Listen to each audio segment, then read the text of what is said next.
बिस्मिल्लाहिर्रहमानिर्रहीम अस्सलाम वालेकुम। मैं हूं मोहम्मद ज़करिया और आप देख रहे हैं Zakaria agri information YouTube channel. जिन भाइयों ने अभी तक हमारा चैनल सब्सक्राइब नहीं किया वो चैनल को सब्सक्राइब कर दें और बेल आइकन को दबा दें ताकि आपको आने वाली तमाम वीडियोस के नोटिफिकेशन मिलते रहें। आज हम बात करते हैं दिलकश वैरायटी के बारे में कि दिलकश वैरायटी को कब तक जो है वो फर्टिलाइजर की जरूरत होती है, खाद जो है इसके अंदर कब तक इस्तेमाल कर सकते हैं और इसे पानी किस तरह से देना है और कितना पानी देना है। तो देखें, बाकी वैरायटियों के मुकाबले में इसकी जो खुराक है वो भी मुख्तलिफ है और इसको पानी भी जो है बाकी वैरायटियों से ज्यादा चाहिए होता है। आप देखें कि मक्की जो है उसे ज्यादा पानी की जरूरत होती है। मकई को अगर इस मौसम में जो है मक्की को हर 10वें दिन पानी ना लगाएं तो मक्की के अंदर जो है पानी की बहुत ज्यादा कमी जो है वो महसूस होने लग जाती है। हालांकि जमीन तरबतर की हालत में हो लेकिन फिर भी जो है वो कमी महसूस होना शुरू हो जाती है पानी की।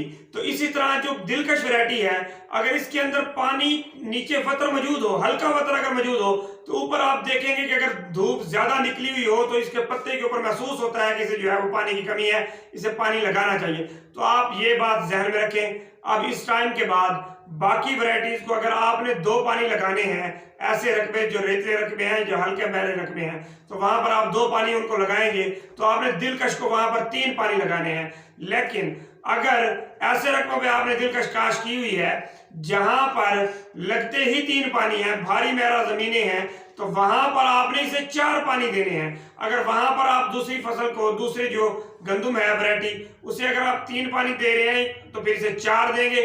अगर वहां पर उनको 4 दे रहे हैं तो इसे वहां पर जो है वो आप 5 पानी देंगे।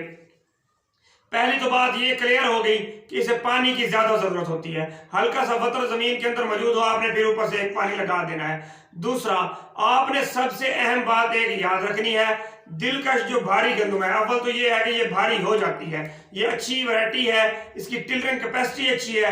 जब ये टिलर ज्यादा बनाती है तो फिर ये जो भारी फसल में जो है ऑटोमेटिकली ये भारी फसल बन जाती है, इसकी पैदावार भी अच्छी आती है। अगर आपने इसे नॉर्मल सा फर्टिलाइजर दिया हुआ है तो ये फिर भी आपको 40 मन पैदावार देगी। लेकिन जिस तरह से ये टिलरिंग करती है तो उस हिसाब से इसके अंदर आपको जो है कुंगी का स्प्रे लाजमन करना पड़ेगा। ये लोग तो कहते हैं कि ये कुंगी फ्री वैरायटी है, लेकिन ऐसा नहीं है। कुंगी का अटैक इसके ऊपर भी होगा और आप देखेंगे कि इस साल दिलकश के ऊपर जो अटैक होगा वो बाकी वैरायटियों के निस्बत ज्यादा होगा, क्योंकि अगर फरवरी के अंदर या मार्च के शुरू के दिनों में नमी का तनासुब बढ़ा तो इसके ऊपर जो है कुंगी का लाजमन अटैक होगा। आपने कुंगी का स्प्रे फौरी तौर पे नहीं करना। अगर आपको इसके खेत के अंदर कुंगी कहीं पे नजर आए तो फिर आपने दिलकश में पूरे खेत के अंदर स्प्रे करना है, बाकी वैरायटियों में नहीं करना। बाकी वैरायटियों में आपने सिर्फ वहां पर स्प्रे करना है जहां पर आपको नजर आए कुंगी।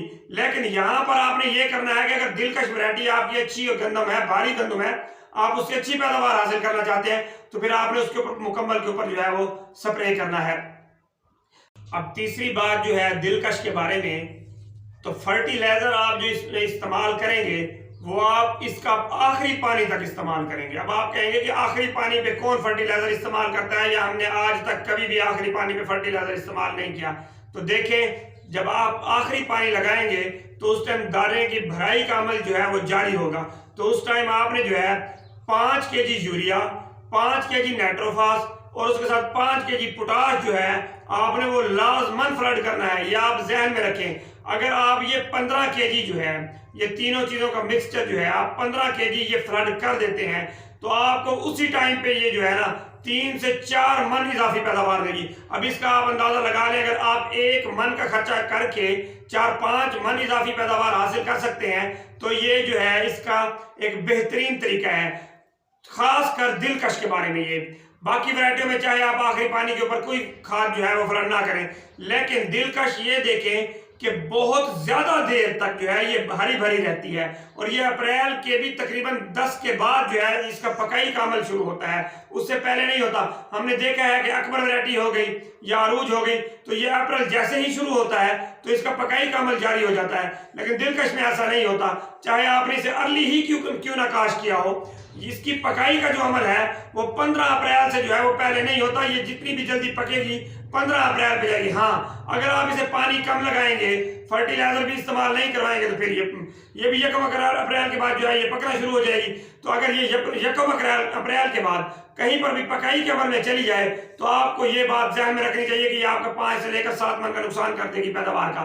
आपने कोशिश करनी है कि आप इसे आखिरी पानी तक थोड़ा बहुत फर्टिलाइजर इस्तेमाल करवाएं और इसके ऊपर कुंगी का स्प्रे करें अगर इसके ऊपर जो अटैक हो रहा है तो।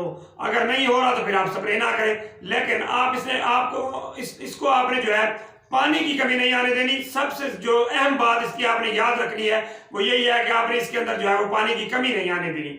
तो इंशाल्लाह आप इसकी अच्छी पैदावार लेने में जो है वो कामयाब हो जाएंगे।